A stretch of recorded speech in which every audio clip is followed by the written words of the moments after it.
All right, welcome in everybody here on the East Coast and Northeast. Will, even though I consider Maryland a southern state, when I was in the South, I said we're a southern state, but a lot of people label us up in the Northeast. I know you're in the Northeast yourself. Everything good weather-wise for you guys up there? It's cold. It's cold. I can only think about a nice day in June with a cold beer in my hand where it stays sunny until like 8 o'clock and you got baseball on and it's you can be in shorts and a t-shirt because it is freezing here. I know some parts of the East Coast it's minus 12 this week. I know our buddy Todd Wishnev is braving the cold as well, but we'll get through it. We get through it every winter. We'll get through it. How's it going, man? Yeah. Thanks for having me. Yeah, thanks for getting on. Yeah, I tweeted something baseball weather with a bunch of greater signs football weather. So I'm right there with you. Being an August baby, it's like that's my dream there. But yeah, before we get into it, if you want to promote obviously what you do, where everybody can find you, your podcast, you do some great stuff. So just let everybody know. Yeah, podcast Should Have Bet More wherever you get your podcasts. 3 words, Should Have Bet More, and then Fox Sports. I write VSiN at Twitter at Not the Will Hill. So I'm around. You can find me. Awesome. So I don't know if you want to break down the UEFA Champions League games, or we should just start getting into the Super Bowl. I mean, wherever you want to go, that's where we'll start. So how about the Super Bowl? Super Bowl works for me. Boy, you start to when you're in the content business. I've been doing on my podcast where I try to pace myself. You don't want to sit here and do, just thinking it through. 7 shows between the time the conference championships end and the start of the Super Bowl. You don't want to do all 7 shows, 40-minute shows on the Super Bowl. It just gets tedious. Listeners get bored. I get bored with it. So I try to pace myself with it, but starting to, get somewhat closer here. It's going to be weird this weekend to not have any football, but I like Seattle. I'm still skeptical of the road New England has taken to get here. It feels like they have been fortunate, even though I know their fans don't want to hear that. And you have to apologize for winning. They're in the Super Bowl, which is amazing here a couple years after Belichick has left. Brady's moved on, and they're right back in there. But I felt this all year, and I've talked about it on my podcast and some of the shows. I've just felt all year the NFC is a little bit stronger. People of a certain age will remember the 90s where whether it was the 49ers or the Cowboys or the Packers, it was just a league, a Super Bowl that was dominated by the NFC. I don't think it'll be that pronounced this year. I think we'll get a competitive game. And for the most part, last 20-something years, the games have been mostly competitive. I know last year was a blowout. Chiefs-Bucks was a blowout. You get a couple here and there. Broncos-Seahawks was a blowout. But for the most part, these games are competitive now.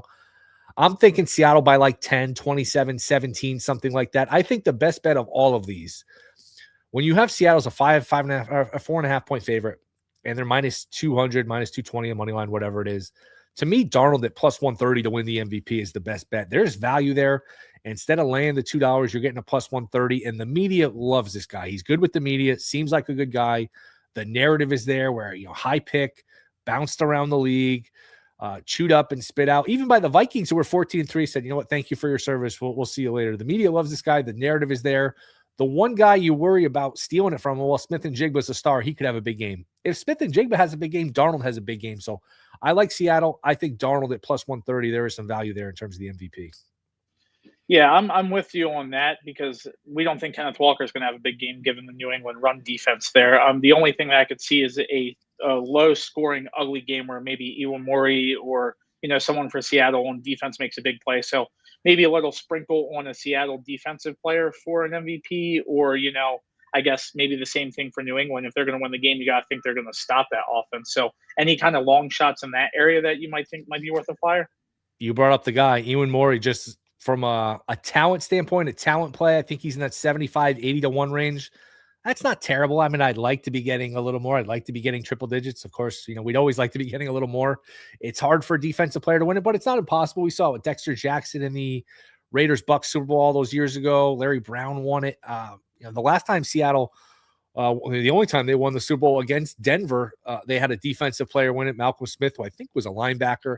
So it's possible. And Iwamori, I don't think, and we'll find out a week from now, we'll find out if he won Rookie of the Year. I think he's probably going to finish second, but he's a monster player. He's a superstar, a future superstar. He's really good right now.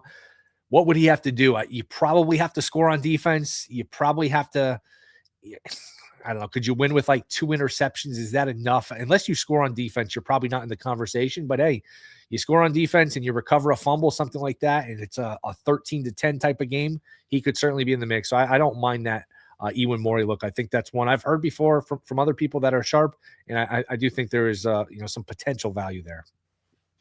So obviously, we know the Super Bowl is kind of all about the prop bets. We have casual bettors. That'll be betting everything from the color of the Gatorade. I mean, all that stuff's fun, but not Sure. really lucrative betting. What would be your best prop bet strategy, and what's the worst Super Bowl prop bet that you ever made? Where you're like, "Hey, I can't believe I made this," whether it hit or not.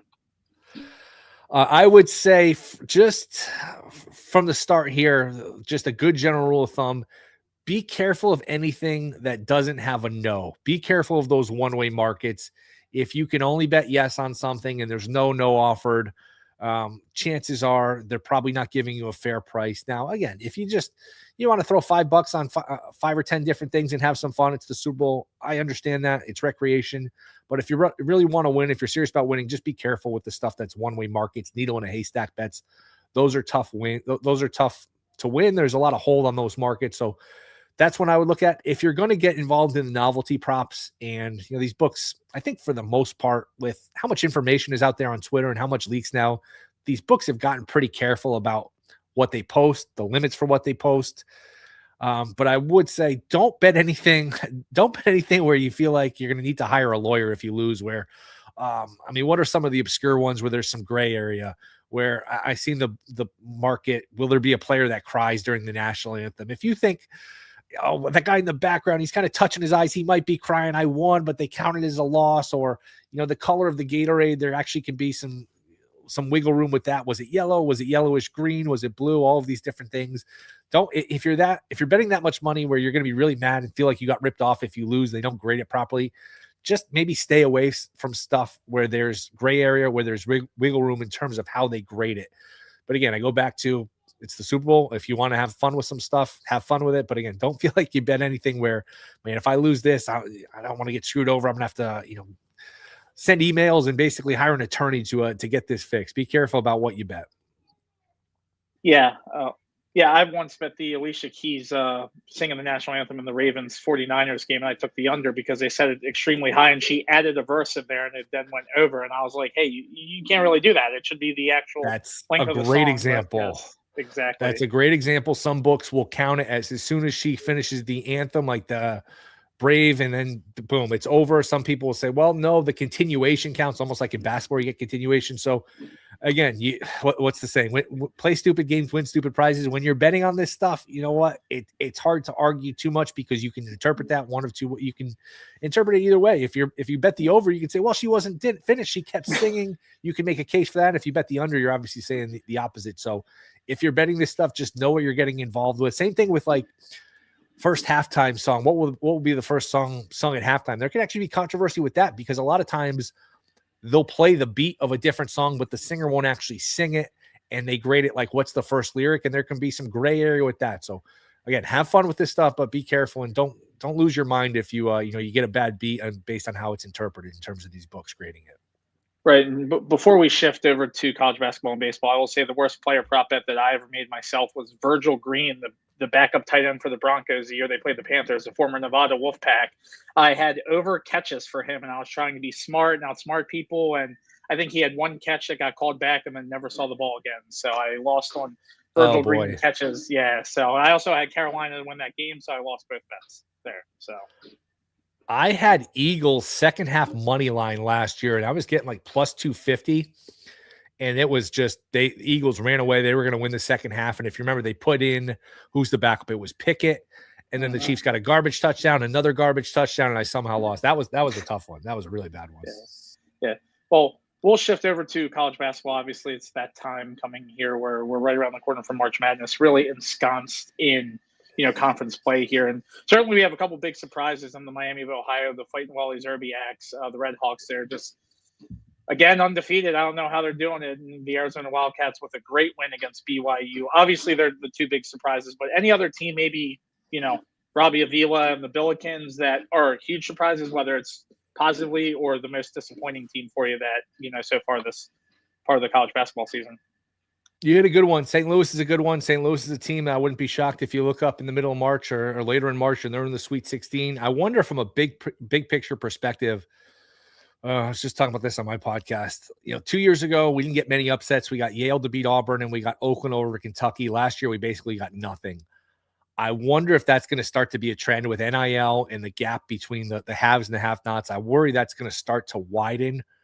You look at the top 10 teams, there's a bunch of teams with no losses or one loss. There's just a big gap between the not even the top and the bottom, but the elite teams, the top 3 or 4 seeds, and then the middle of the bracket, so to speak. So I wonder if upsets are going to be at a premium and hard to find once March comes around.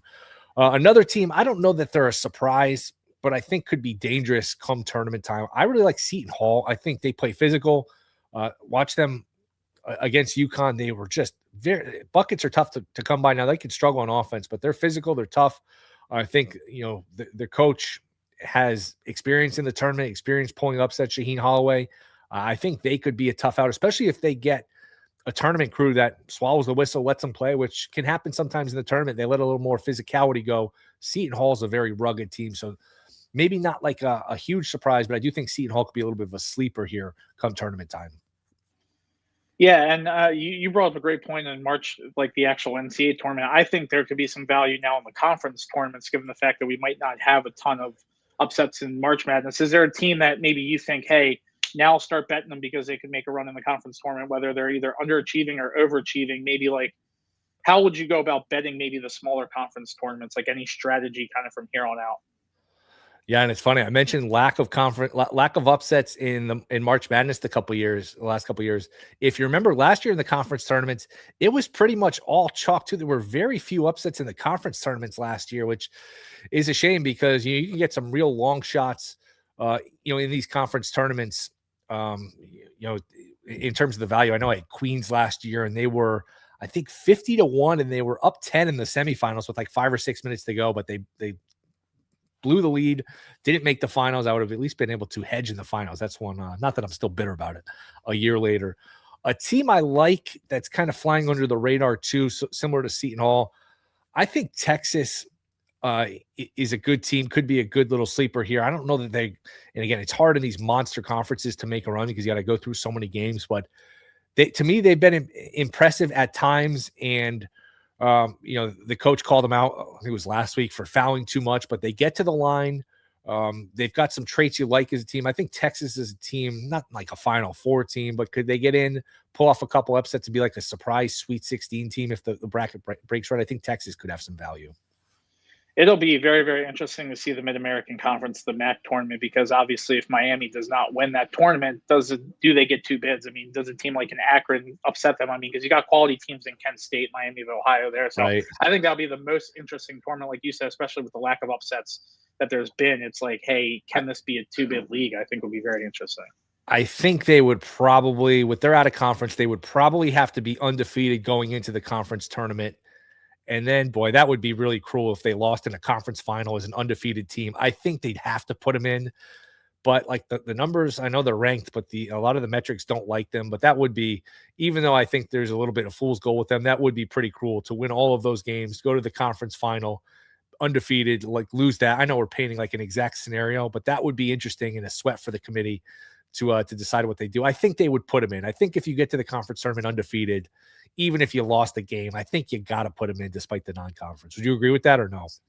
Yeah, I think it was GW with the Pops Mensa Bonset team. Now I know the Atlantic 10's a little bit more of a power conference than the MAC, but I think they were 30-1 or something like that and ended up getting a 9 or 10 seed. So they still got in. I think it all depends on the way the bubble goes and, what the committee tells us. And I mean, we saw the SEC get 13 teams and teams with 13 and 14 losses. I don't think that that's going to be the case in the power conferences. So I do think a little guy like that can sneak in. I hope they do. I mean, if they go undefeated and lose in conference tournaments, a close game, like I don't see how you could leave them out given the backlash that they could get, but the committee doesn't care about that stuff. So, we'll see. All true. But I know you busy guy, so let's just shift over to baseball here. Being in Baltimore, obviously my beloved Baltimore Orioles, they won the World Series when I was 2 months old in October of 1983. I was born in August of 83, so technically seen it in my lifetime. They are plus 1,100 on DraftKings to win the American League. Any steam from you on the Orioles? Do you think that's a good value bet, or who would you take kind of out in the American League if you had to make one bet to win the league? 11-1 is not bad to win the American League. I talked about it on my podcast. I like the Orioles 5-1 to win the AL East. I don't trust the Yankees. I'm a Yankee fan. They have not improved that roster at all. Bringing back Cody Bellinger, congratulations. I know you'll get Cole back, but the bullpen, there's questions. Judge can always miss a few weeks. And then what's that team look like? They're built on pitching, but starting pitching can get hurt. I think the Yankees are a flawed favorite. I'm skeptical, even though the Blue Jays, obviously a tremendous year, and I still can't believe how great that Game 7 of the World Series was. Who knows if they can duplicate it? I think there's value in Baltimore, and you know this following them. They had so many pitching injuries last year. You figure they'll be healthier in the staff. They'll get Bradish back. We'll see if Rogers can duplicate that, even if he gives them 75, 80% of that. That's something, and you get some of these other guys back, and you're in business. And look, development is not always linear. I thought a lot of those position players regressed, or a few of them. It wasn't that long ago, 2 years ago, the Judge Soto team, which was a really good Yankee team when you had Judge and Soto, the Orioles took them to the wire. That was a nip and tuck race all summer, back and forth. Yankees eventually pulled away, but that was a really good Oriole team. Since then, they lost to the Royals in the wild card round, and they had a bad year last year.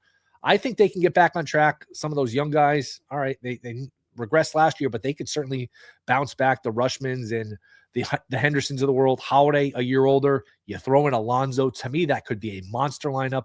I don't love the pitching, but the pitching, like I said, could be a little bit healthier. I don't think anyone's going to win with how good and how deep that division is. I don't think anyone wins 100 games. So could you win that division with 93, 94 wins, everyone beating each other up? I think you could. So I like Baltimore. You get that 5-1 at DraftKings to win the AL East. I think that's a good bet.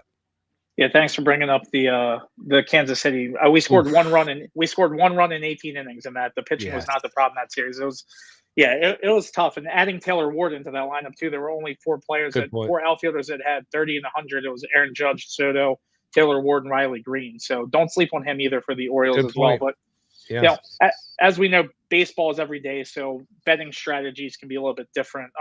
What do you think is like for you, if it's not just betting a futures bet or whatever?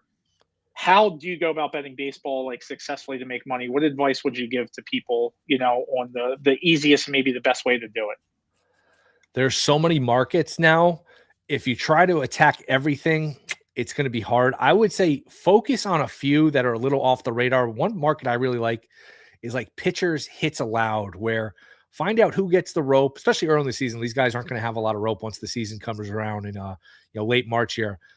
You're going to see a lot of 80 pitches, 5 innings. Guys that their pitch count gets up there, they have good stuff. I think back to like Shane Smith last year for the White Sox. Good stuff. He could walk a few guys. He didn't get a lot of rope. That mix of guys that are lined around 4.5, 5.5 hits allowed, where they have good stuff. They can walk people. They don't get their pitch count. They don't pitch deep into the games. Focusing on those niche markets, I think, is a good one to hone in on, just because if you try to focus on everything, it's going to be hard to what's the saying, jack of all trades, master of none. So I think if you just focus on a few markets you like and really study them, who goes deep into games, things like that, you'll become as good as the books or better than the books, because the books have to hang numbers on all this stuff. And if you really specialize, I think that's the key word. If you really specialize on a few markets and study it, even if you're not making bets, or even if you're just betting a couple bucks just to see how you're doing, to track your results, I think you can get really good at it quicker than you might think. Another one too I like to study: who gets pinch hit for? Who are the platoon guys? I think back to Jahmai Jones of the Tigers, only plays against lefties. And when the lefty comes out, he usually comes out. So his under hits sometimes would be like plus 160, plus 170. And you have some box scores where he gets one at bat, he gets out. His second at bat, he gets walked. And by his third at bat, there's a righty and he gets pinch hit for it. So you basically have to survive one at bat, and you're getting like a plus 160. So there was a guy, Hernandez, on the Marlins that only plays against lefties. And he comes out once righties come in. So if you can focus on those guys that are specialists that only play against lefties, that platoon, I think you can find some good numbers on the under hits, which is kind of a niche market.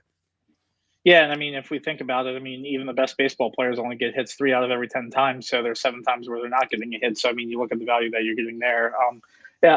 To touch on your point, I actually had relayed to a pitcher. I found a pitcher, Patrick Corbin, 2 years ago. I called it Patrick Corbin Day. Every time he pitched, of course, I bet the opposing team's run total over, because he would go 4 innings and then the Nats bullpen was terrible. So you can find a horse like that, like you said, throughout the year, that if you hitch your wagon to, you'll win probably 70-80% of the time here. But I know you got to get rolling soon, but best over under, I guess, win total for a team or two that you probably either would have money on or are going to bet.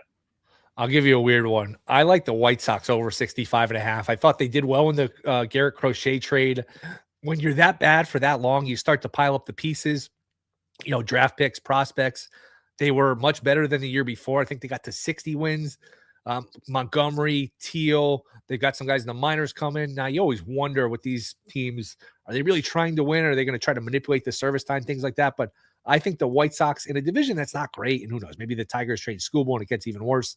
Twins, kind of a weird team. Royals are good. They're not great. Same thing with Cleveland. They're due for some regression. I think the White Sox could find their way to like 70 wins. I think there's a lot of young talent there, and they were actually pretty feisty at some points, especially later in the season. So I think the White Sox are a little undervalued there at 65.5.